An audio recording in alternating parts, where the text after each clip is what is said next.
The following week brought an unexpected change to Marcus's routine. Emma had been persistent about Sophia coming over, and finally, Marcus agreed to invite her for Saturday afternoon. What he discovered would challenge everything he thought he knew about childhood, intelligence, and the circumstances that shape a person's life.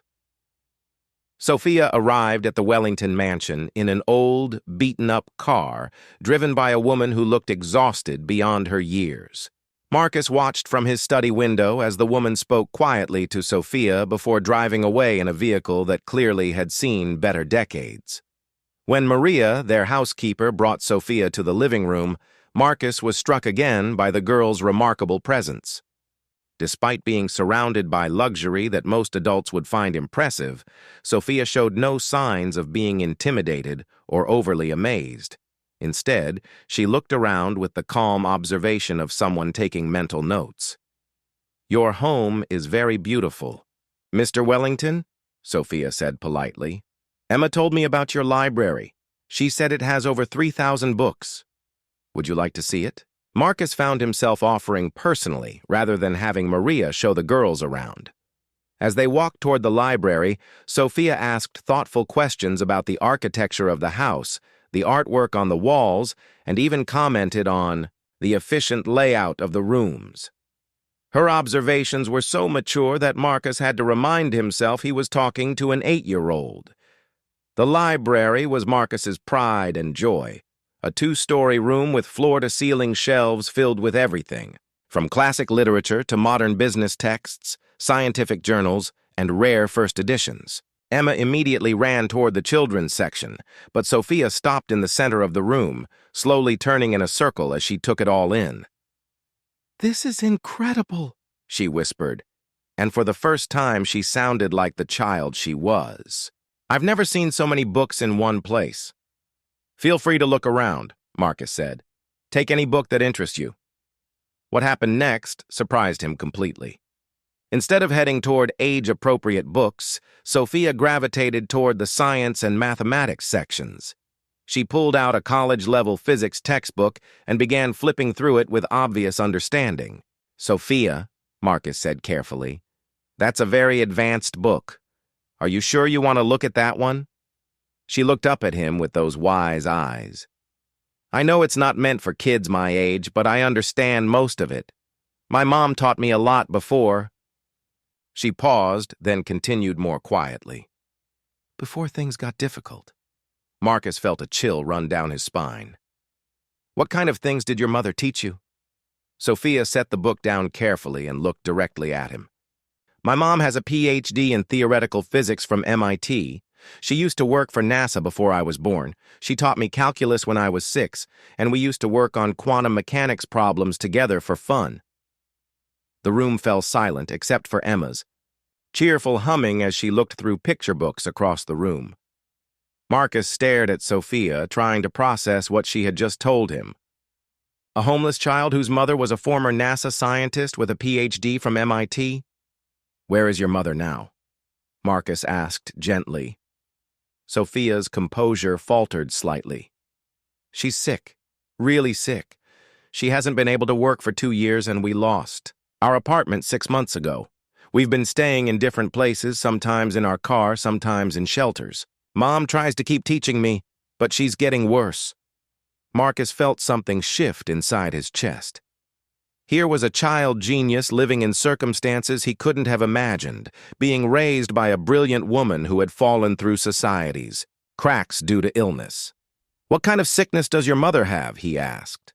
"The doctors say it's a rare neurological condition that affects her motor functions and sometimes her memory. She used to be the smartest person I knew, and she still is. But some days she can't remember simple things, and her hands shake too much to write." Sophia's voice remained steady, but Marcus could see the pain behind her mature facade. Emma appeared, at their side, completely unaware of the heavy conversation. "Daddy, can Sophia stay for dinner? Please?" Marcus looked at Sophia, who was now holding the physics textbook again, her finger tracing equations on the page. "Sophia, would you like to call your mother and ask if you can stay for dinner?" Sophia's face lit up with the first genuine smile he'd seen from her. She would like that very much. She worries about me not eating enough. As Sophia called her mother from Marcus's office phone, he overheard part of the conversation. Sophia spoke with a tenderness and maturity that broke his heart, assuring her mother that she was safe and that Mr. Wellington seems very kind. During dinner, Marcus found himself asking Sophia questions that he might ask a graduate student. She answered with depth and insight that astounded him. She could discuss everything from advanced mathematics to philosophical concepts, yet she also helped Emma with her homework and played simple games with the patience of a loving older sister. When Sophia's mother arrived to pick her up, Marcus insisted on meeting her personally. Dr. Rebecca Santos was a woman in her mid-30s who moved slowly and with obvious difficulty. Her hands trembled slightly, but her eyes held the same intelligence that Marcus had seen in her daughter. "Thank you for having Sophia," Dr. Santos said, her voice soft but educated. "She doesn't often get to be around children her own age in a stable environment." Marcus found himself studying this woman, trying to reconcile her obvious intellect and education with her current circumstances. "Sophia tells me you worked for NASA." Dr. Santos smiled sadly. "Another lifetime ago, it feels like. I specialized in propulsion systems for deep space missions. Sophia was supposed to have every advantage, every opportunity." Her voice caught slightly. "I never imagined we'd end up like this." As they prepared to leave, Sophia turned to Marcus with a serious expression. "Mr. Wellington, thank you for letting me see your library and for being so kind to Emma. She's lucky to have a father who cares so much about her education." Watching their old car disappear into the night, Marcus stood in his driveway, overwhelmed by what he had learned. Here was a child with extraordinary gifts, living in circumstances that would crush most adults, yet maintaining her dignity, curiosity, and compassion. And her mother, a brilliant scientist reduced to relying on the kindness of strangers, trying desperately to maintain some stability for her remarkable daughter. For the first time in years, Marcus found himself thinking about something other than business deals and profit margins. He was thinking about responsibility, about gifts wasted, and about the thin line that separated the fortunate from the forgotten. Marcus couldn't sleep that night. Images of Sophia's worn shoes and her mother's trembling hands kept running through his mind, contrasted against the girl's extraordinary intelligence and dignified composure. He found himself in his home office at 3 a.m, staring out at the city lights and thinking about waste, about missed opportunities, about children with gifts that society was allowing to slip away. The next morning, instead of his usual routine of reviewing stock reports and preparing for meetings, Marcus made a decision that would surprise everyone who knew him. He called his assistant and cleared his morning schedule. Then he called Emma's school. "Mrs. Peterson, this is Marcus Wellington, Emma's father. I'd like to discuss Sophia Santos with you." There was a pause on the other end of the line. "Is there a problem, Mr. Wellington?" "On the contrary. I'd like to understand more about her academic situation. Emma tells me she's exceptionally bright." Mrs. Peterson's voice warmed immediately. "Oh my goodness, yes. Sophia is remarkable. In 30 years of teaching, I've never encountered a child with her intellectual capacity. She grasps concepts that challenge high school students, and she does it with such ease that it's almost unsettling." "What kind of support is she receiving for her advanced abilities?" "Unfortunately, very little. Our school doesn't have resources for truly gifted students, especially not at Sophia's level. I've tried to give her more challenging work, but honestly, I'm not qualified to teach at her level. She needs specialized attention, advanced mathematics, science programs." Mrs. Peterson paused. "But given her family's current circumstances, I don't see how that's possible." Marcus absorbed this information, his business mind already working through possibilities. "Mrs. Peterson, would it be appropriate for me to arrange some additional educational support for Sophia? Perhaps private tutoring?" "Mr. Wellington, that would be wonderful, But I should warn you that Sophia's needs go far beyond basic tutoring. She requires university-level instruction in several subjects. After ending the call, Marcus sat quietly for several minutes. Then he picked up his phone again and made a call that would have shocked his business associates. He called Dr. Jennifer Martinez, the head of the mathematics department at the nearby university. "Jennifer, this is Marcus Wellington. I need a favor, and it's not business-related." Dr. Martinez had known Marcus for years through various university fundraising events. "What can I do for you, Marcus?" "I need you to meet a child, an 8-year-old who apparently understands calculus and quantum mechanics. I want to know if this is real or if I'm being fooled by a very clever kid." 2 days later, Dr. Martinez sat in Marcus's living room with Sophia while Emma played in the next room. What followed was an hour-long conversation that left the university professor speechless. "Sophia," Dr. Martinez said carefully, "can you explain to me what you understand about calculus?" Sophia smiled politely and launched into an explanation of derivatives and integrals that would have impressed graduate students.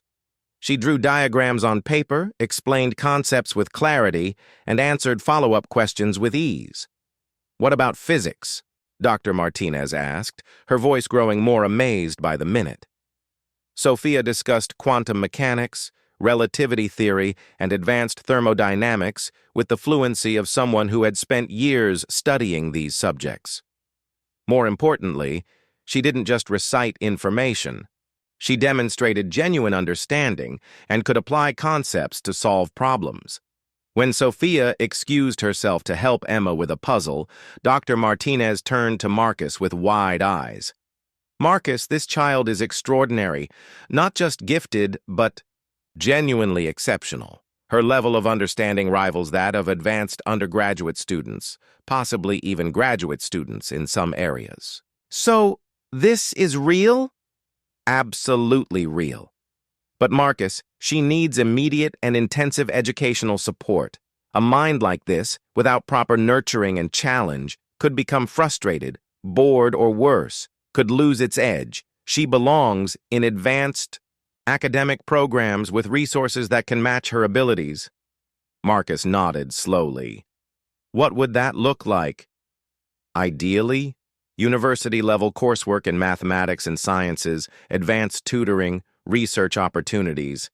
She could potentially complete a bachelor's degree by the time she's 12 or 13 if properly supported." Dr. Martinez paused. "But given her current living situation, I assume such opportunities are financially impossible." "What if finances weren't an issue?" Dr. Martinez studied Marcus's face carefully. "Are you thinking of sponsoring her education?" "I'm thinking of more than that." "Tell me, Jennifer, what would it cost to provide Sophia with everything she needs academically?" Over the next hour, they discussed possibilities: private tutors specializing in advanced mathematics and physics, university laboratory access, educational, resources, technology, and specialized programs for exceptionally gifted children. The costs were substantial, but not significant for someone with Marcus's wealth. When Sophia returned to the room, Marcus made a decision that would change all of their lives. "Sophia, I'd like to talk to you and your mother about your education. Would it be possible for me to meet with her this evening?" Sophia's eyes widened with hope and concern. "Is something wrong? Did I do something inappropriate?" "On the contrary," Marcus said gently. "I think you're exactly the kind of person the world needs more of, and I'd like to help make sure you get the education you deserve." That evening, Dr. Santos arrived at Marcus's home, moving slowly but dressed as neatly as her circumstances allowed. Marcus could see that she had once been a confident, accomplished woman, and traces of that person still showed through despite her current struggles. "Dr. Santos, I'll be direct.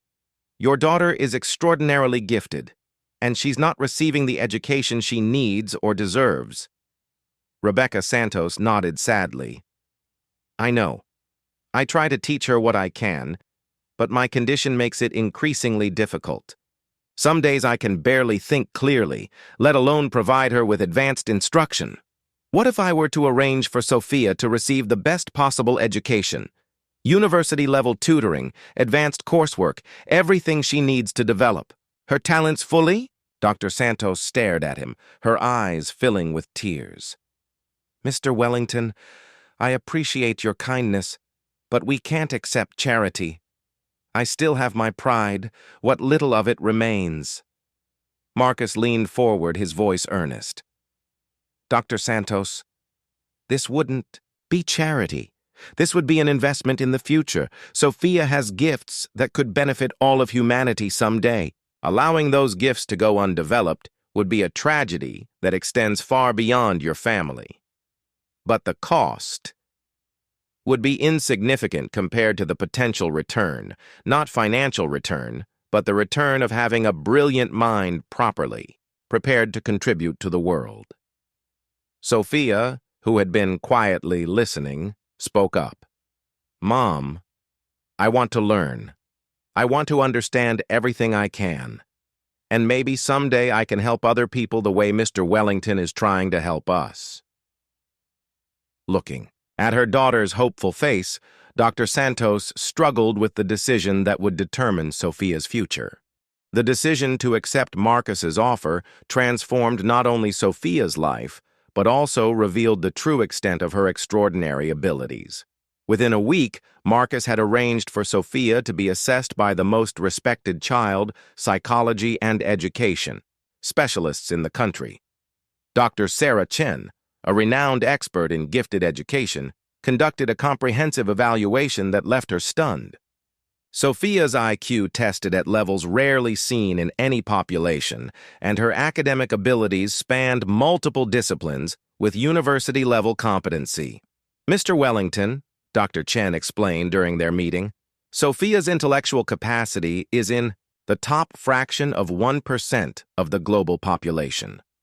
But more importantly, she possesses something even rarer than raw intelligence, wisdom, and emotional maturity that allows her to apply her gifts constructively.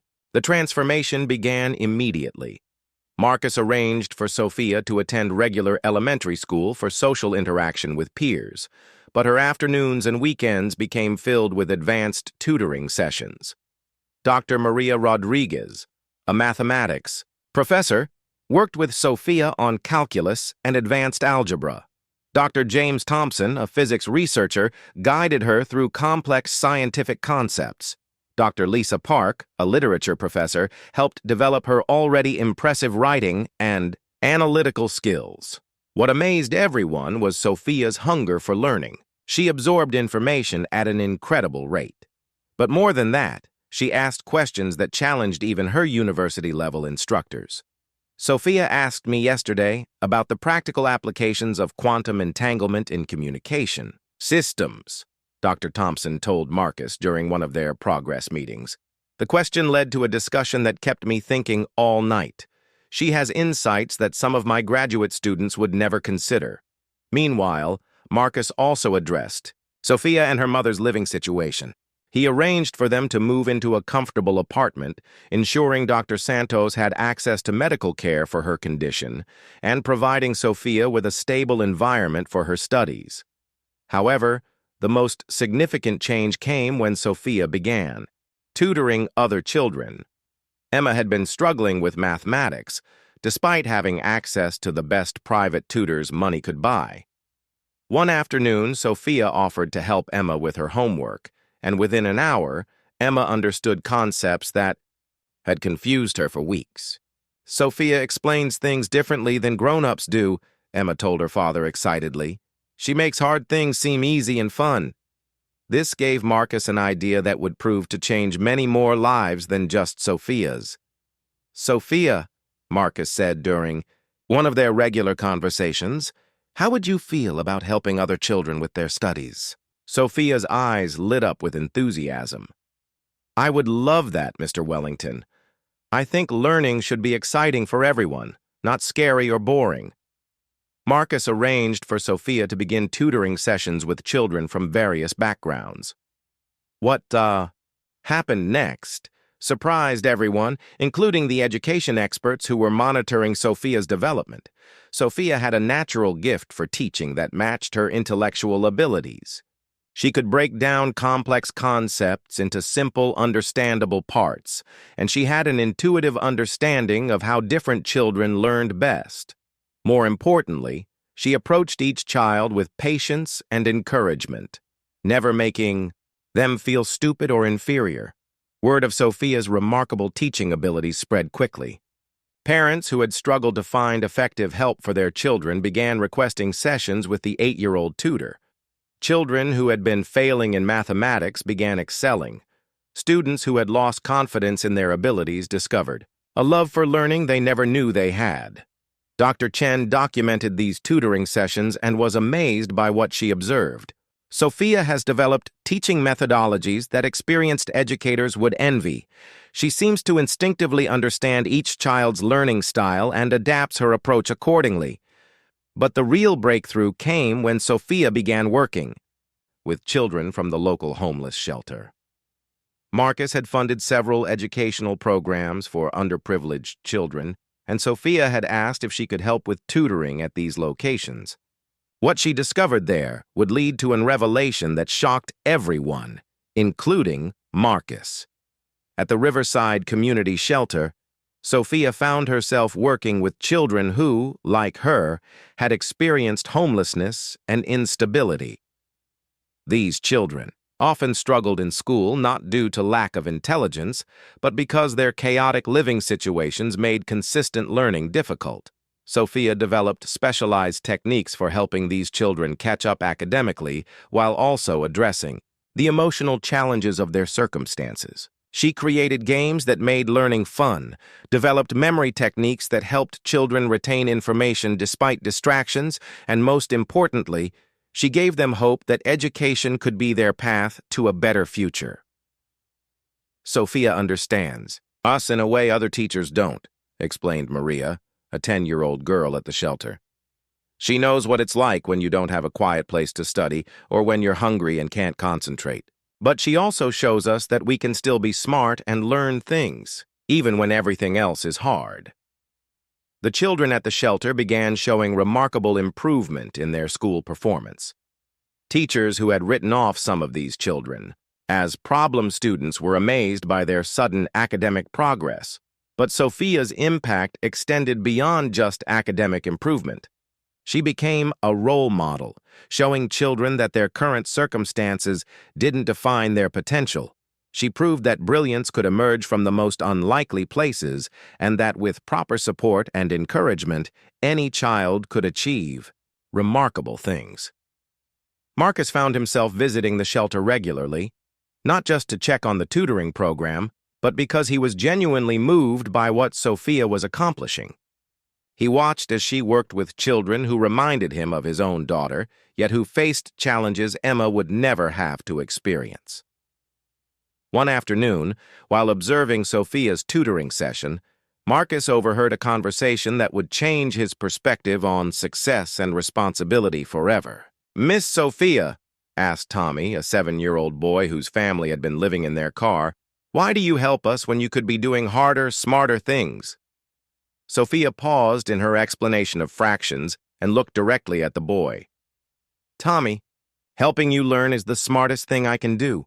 When you understand something new, when you feel proud of solving a problem, that makes the world a little bit better, and a better world is worth more than any equation I could solve by myself." Standing in the doorway, Marcus felt something shift fundamentally inside him. For years, he had measured success by profit margins, stock prices, and market dominance. But watching Sophia, he began to understand a different definition of success entirely. The decision to accept Marcus's offer transformed not only Sophia's life, but also revealed the true extent of her extraordinary abilities. Within a week, Marcus had arranged for Sophia to be assessed by the most respected child, psychology, and education specialists in the country. Dr. Sarah Chen, a renowned expert in gifted education, conducted a comprehensive evaluation that left her stunned. Sophia's IQ tested at levels rarely seen in any population, and her academic abilities spanned multiple disciplines with university-level competency. Mr. Wellington, Dr. Chen explained during their meeting, Sophia's intellectual capacity is in the top fraction of 1% of the global population. But more importantly, she possesses something even rarer than raw intelligence, wisdom, and emotional maturity that allows her to apply her gifts constructively. The transformation began immediately. Marcus arranged for Sophia to attend regular elementary school for social interaction with peers, but her afternoons and weekends became filled with advanced tutoring sessions. Dr. Maria Rodriguez, a mathematics professor, worked with Sophia on calculus and advanced algebra. Dr. James Thompson, a physics researcher, guided her through complex scientific concepts. Dr. Lisa Park, a literature professor, helped develop her already impressive writing and analytical skills. What amazed everyone was Sophia's hunger for learning. She absorbed information at an incredible rate. But more than that, she asked questions that challenged even her university-level instructors. Sophia asked me yesterday about the practical applications of quantum entanglement in communication systems, Dr. Thompson told Marcus during one of their progress meetings. The question led to a discussion that kept me thinking all night. She has insights that some of my graduate students would never consider. Meanwhile, Marcus also addressed Sophia and her mother's living situation. He arranged for them to move into a comfortable apartment, ensuring Dr. Santos had access to medical care for her condition and providing Sophia with a stable environment for her studies. However, the most significant change came when Sophia began tutoring other children. Emma had been struggling with mathematics, despite having access to the best private tutors money could buy.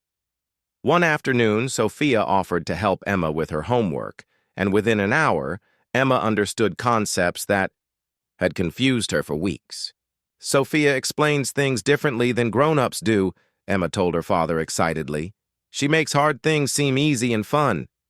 This gave Marcus an idea that would prove to change many more lives than just Sophia's. Sophia, Marcus said during one of their regular conversations, how would you feel about helping other children with their studies? Sophia's eyes lit up with enthusiasm. I would love that, Mr. Wellington. I think learning should be exciting for everyone, not scary or boring. Marcus arranged for Sophia to begin tutoring sessions with children from various backgrounds. What happened next surprised everyone, including the education experts who were monitoring Sophia's development. Sophia had a natural gift for teaching that matched her intellectual abilities. She could break down complex concepts into simple, understandable parts, and she had an intuitive understanding of how different children learned best. More importantly, she approached each child with patience and encouragement, never making them feel stupid or inferior. Word of Sophia's remarkable teaching abilities spread quickly. Parents who had struggled to find effective help for their children began requesting sessions with the 8-year-old tutor. Children who had been failing in mathematics began excelling. Students who had lost confidence in their abilities discovered a love for learning they never knew they had. Dr. Chen documented these tutoring sessions and was amazed by what she observed. Sophia has developed teaching methodologies that experienced educators would envy. She seems to instinctively understand each child's learning style and adapts her approach accordingly. But the real breakthrough came when Sophia began working with children from the local homeless shelter. Marcus had funded several educational programs for underprivileged children, and Sophia had asked if she could help with tutoring at these locations. What she discovered there would lead to a revelation that shocked everyone, including Marcus. At the Riverside Community Shelter, Sophia found herself working with children who, like her, had experienced homelessness and instability. These children often struggled in school not due to lack of intelligence, but because their chaotic living situations made consistent learning difficult. Sophia developed specialized techniques for helping these children catch up academically while also addressing the emotional challenges of their circumstances. She created games that made learning fun, developed memory techniques that helped children retain information despite distractions, and most importantly, she gave them hope that education could be their path to a better future. Sophia understands us in a way other teachers don't, explained Maria, a 10-year-old girl at the shelter. She knows what it's like when you don't have a quiet place to study or when you're hungry and can't concentrate. But she also shows us that we can still be smart and learn things, even when everything else is hard. The children at the shelter began showing remarkable improvement in their school performance. Teachers who had written off some of these children as problem students were amazed by their sudden academic progress. But Sophia's impact extended beyond just academic improvement. She became a role model, showing children that their current circumstances didn't define their potential.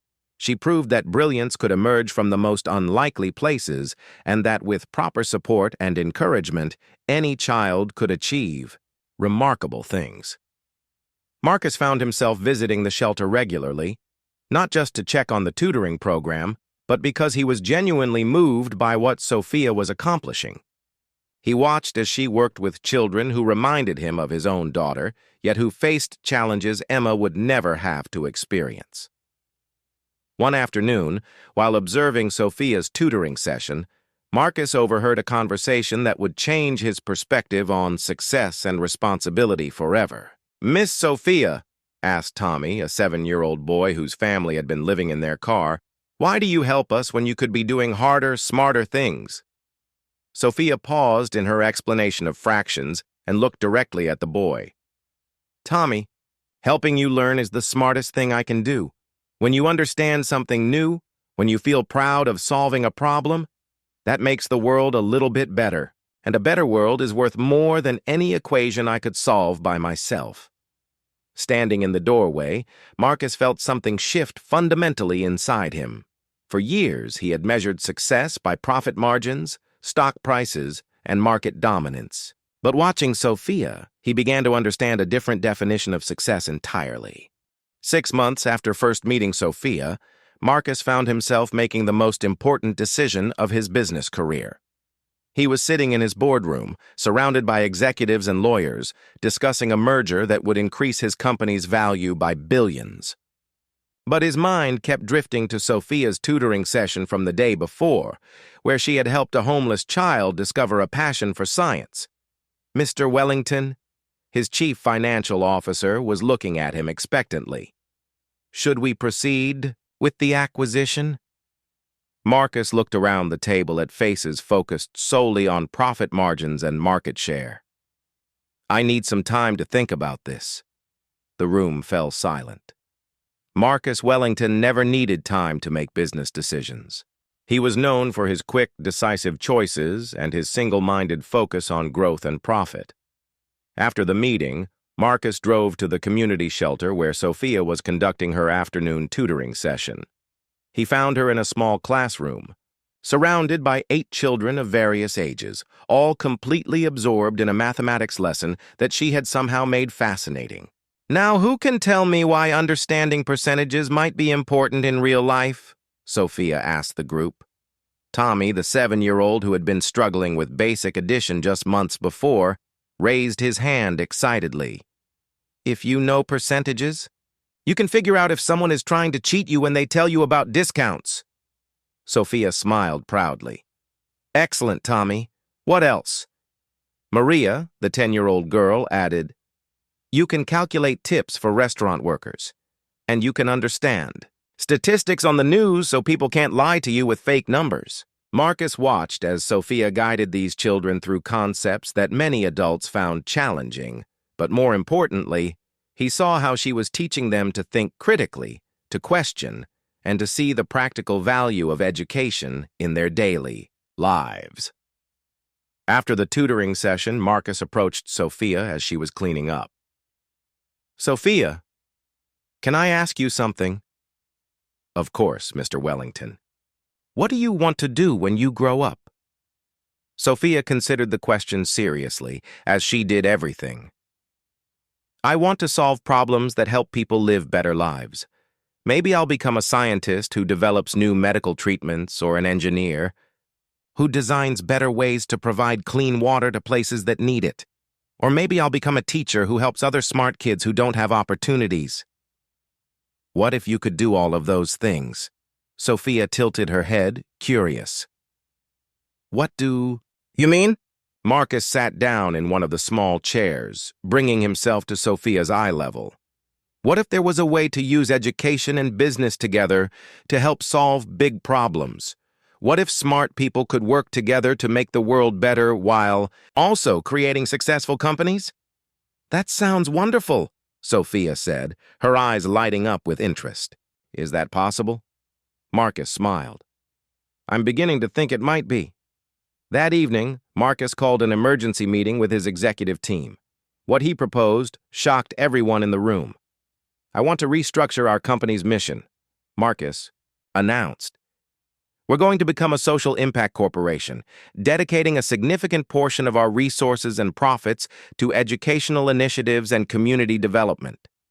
His CFO looked concerned. Marcus, that's admirable, but it could significantly impact our profitability and shareholder value. Good, Marcus replied. I'm tired of measuring success only by how much money we can accumulate. I want to measure it by how many lives we can improve. Over the next several weeks, Marcus worked with Sophia, Dr. Santos, and various education experts to develop a comprehensive plan. They would create a foundation that identified gifted children from disadvantaged backgrounds and provided them with the educational resources they needed to develop their talents. But more than that, they would create a network where these children could eventually contribute to solving real-world problems. The Sophia Santos Foundation for Gifted Education would become the first program of its kind, combining academic excellence with social responsibility. Children identified by the program would receive full educational support, but they would also be encouraged to use their gifts to benefit their communities and society as a whole. Sophia herself became the foundation's first student ambassador, helping to identify other gifted children who needed support and continuing her tutoring work with underprivileged kids. Her own education continued to advance at an unprecedented pace, but now it was directed toward specific goals of helping others. Dr. Santos, whose health had been gradually improving with proper medical care, became the foundation's academic director, using her expertise to design curricula that would challenge gifted students while also instilling values of social responsibility. The announcement of the foundation made national news, not just because of Marcus Wellington's involvement, but because of the remarkable story of Sophia Santos, the homeless girl whose extraordinary gifts had inspired a billionaire to rethink the purpose of wealth and success. Reporters interviewed Sophia, expecting to find a child overwhelmed by her sudden change in circumstances. Instead, they found a young girl who remained grounded, thoughtful, and focused on her desire to help others. "Do you feel different now that you're famous?" one reporter asked. Sophia considered the question carefully. "I feel grateful, but not different. I always wanted to learn and help people. Now I have better tools to do that, but the wanting hasn't changed." What would you say to other children who are in situations like you used to be in? I would tell them that being smart or talented isn't about having money or living in a nice house. It's about being curious, asking questions, and caring about other people. If you have those things, you can succeed anywhere, even if it takes time for others to notice. Emma Wellington, who had remained Sophia's close friend throughout the transformation, was interviewed alongside Sophia. "Sophia teaches me that being smart isn't just about getting good grades," Emma said. "It's about using what you know to make other people's lives better." The foundation's first year exceeded everyone's expectations. They identified and began supporting 47 gifted children from disadvantaged backgrounds. These children came from homeless shelters, foster care, immigrant families, and rural communities where advanced educational resources were unavailable.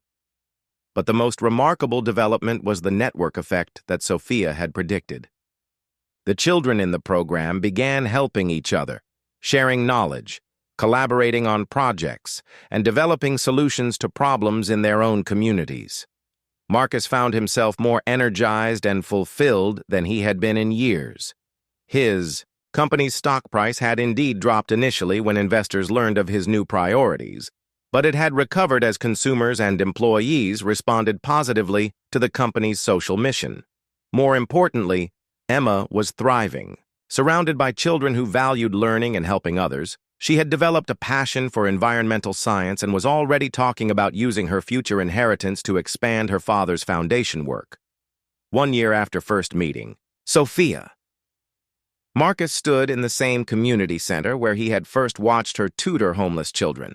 Now the center housed the foundation's main tutoring facility, and the walls were covered with achievements, awards, and college acceptance letters from program participants. Sophia approached him, now 9 years old, but carrying herself with even greater confidence and purpose. "Mr. Wellington, I have an idea for the Foundation's next project."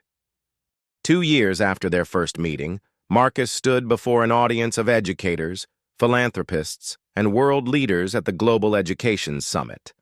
The conference was being held at his company's headquarters. But this wasn't about business, in the traditional sense.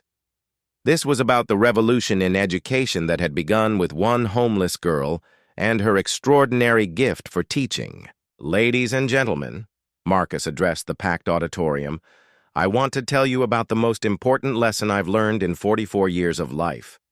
True wealth isn't measured by what you accumulate, but by what you help others achieve." The front row sat Sophia Santos, now 10 years old, wearing a simple dress, but radiating the confidence of someone who had found her purpose.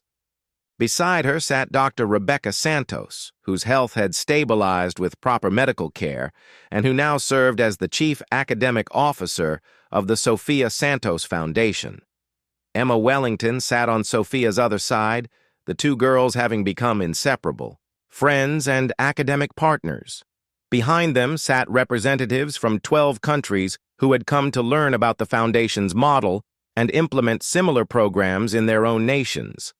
The Sophia Santos method had proven so effective that UNESCO had officially recognized it as a breakthrough approach to gifted education and poverty intervention. Marcus continued his speech, but his eyes kept drifting to Sophia. In just 2 years, she had completed coursework equivalent to a high school education and was already taking university-level classes. But more remarkably, she had personally tutored over 300 children, with 96% of them showing significant academic improvement. "The young woman sitting in our front row today," Marcus said, gesturing toward Sophia, "was discovered not because she attended an elite school or came from a privileged background, but because she possessed something that transcends socioeconomic status, the desire to learn and the compassion to share that learning with others." Sophia had asked to address the summit herself, and now Marcus invited her to the podium. As she walked across the stage, the audience could see that despite her small stature, she carried herself with the bearing of someone much older and wiser. "2 years ago, my mother and I were living in our car," Sophia began, her clear voice carrying easily through the large auditorium. "I thought my biggest problem was finding a quiet place to study. But I learned that the real problem was much bigger than that. There are millions of children around the world whose talents are being wasted, not because they lack ability, but because they lack opportunity." She paused, looking out at the audience of powerful, influential people. "Mr. Wellington taught me that one person's decision to care can change everything. But I want to tell you something even more important. It doesn't take a billionaire to make a difference. Every person in this room has the power to identify and nurture talent in someone else." Sophia went on to describe the Foundation's newest initiative, one that she had conceived and helped design. The Global Talent Network would connect gifted children from disadvantaged backgrounds with mentors, resources, and each other, regardless of geographic location. Using technology that Marcus's company had developed, children from rural villages in Africa could collaborate on science projects with kids from inner-city American schools and refugee camps in Europe. Intelligence and creativity exist everywhere, Sophia explained. Poverty, war, and inequality try to hide these gifts, but they can't destroy them. Our job is to find these hidden talents and give them the tools they need to flourish. The pilot program already included children from 23 countries. A 12-year-old mathematical prodigy from a Syrian refugee camp was working with MIT professors via video link. A 9-year-old from rural Kenya had developed a water purification system using locally available materials. A group of children from various homeless shelters across America had collaborated to create an app that helped other homeless families locate resources and services. When Sophia finished her presentation, the standing ovation lasted for 5 minutes. But Sophia seemed more interested in the concrete commitments that followed. 17 countries pledged to establish Sophia Santos Foundation programs. 12 major corporations committed to funding educational initiatives. Most importantly, over 100 individuals signed up to become volunteer mentors and talent scouts.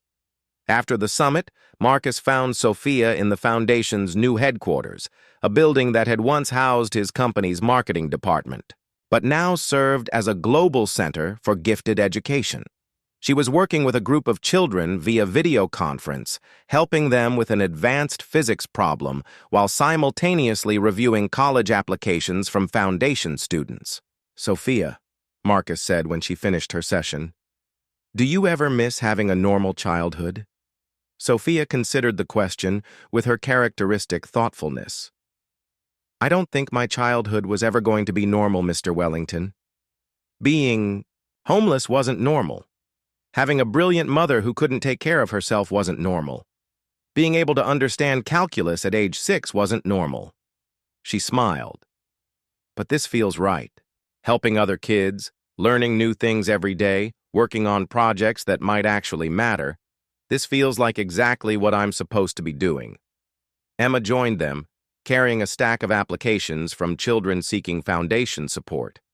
"Dad, look at this application from a girl in Bangladesh. She's 11 years old and she's already designed 3 different types of prosthetic limbs using recycled materials."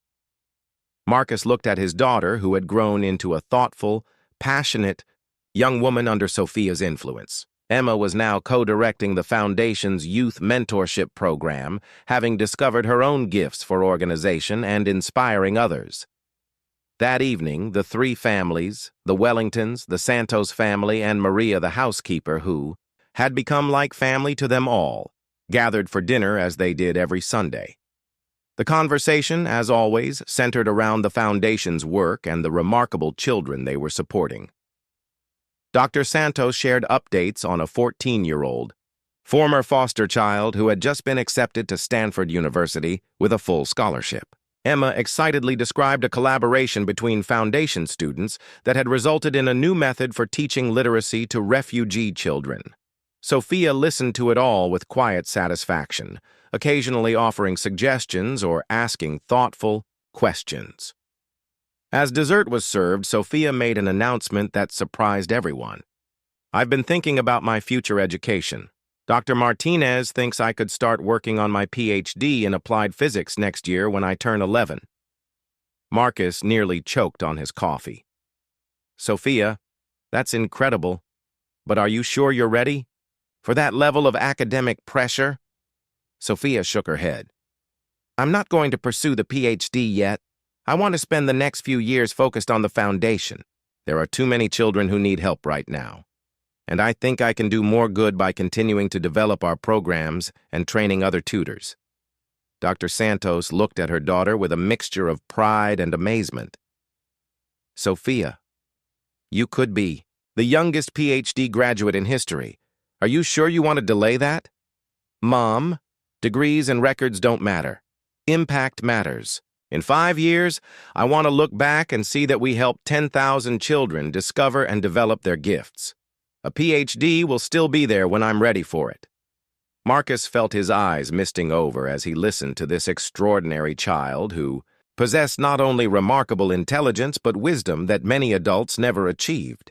Sophia had taught him that true success wasn't about personal achievement or accumulation of wealth, but about using whatever gifts you possessed to lift others up.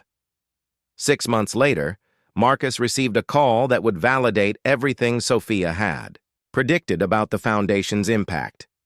Dr. Chen, the gifted education expert who had first assessed Sophia, was calling with remarkable news. "Marcus, you need to know what's happening.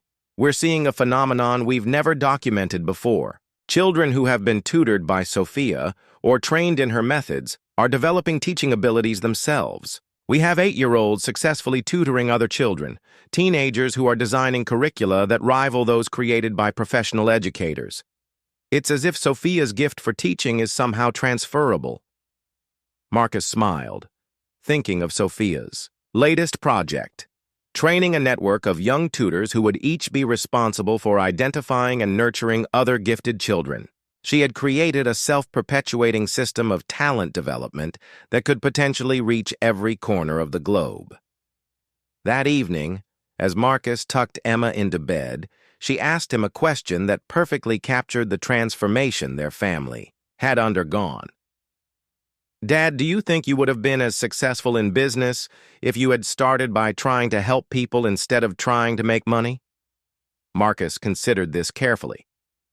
"I think I would have been more successful, Emma. I would have been successful in ways that actually matter." Marcus considered this carefully. "I think I would have been more successful, Emma. I would have been successful in ways that actually matter." As he turned off Emma's light and walked down the hallway, Marcus passed Sophia's room. Through the open door, he could see her at her desk, not working on advanced mathematics or physics, but writing letters to foundation students around the world, offering encouragement and celebrating their achievements. Sophia Santos, the homeless girl who had taught his daughter math on a school playground, had become the teacher who had taught him the true meaning of success. And in doing so, she had created a legacy that would continue to discover and nurture hidden talents for generations to come. The story that had begun with a chance encounter between a billionaire and a homeless child had become something much larger. A movement that proved that extraordinary gifts exist everywhere, waiting only for someone to care enough to help them flourish.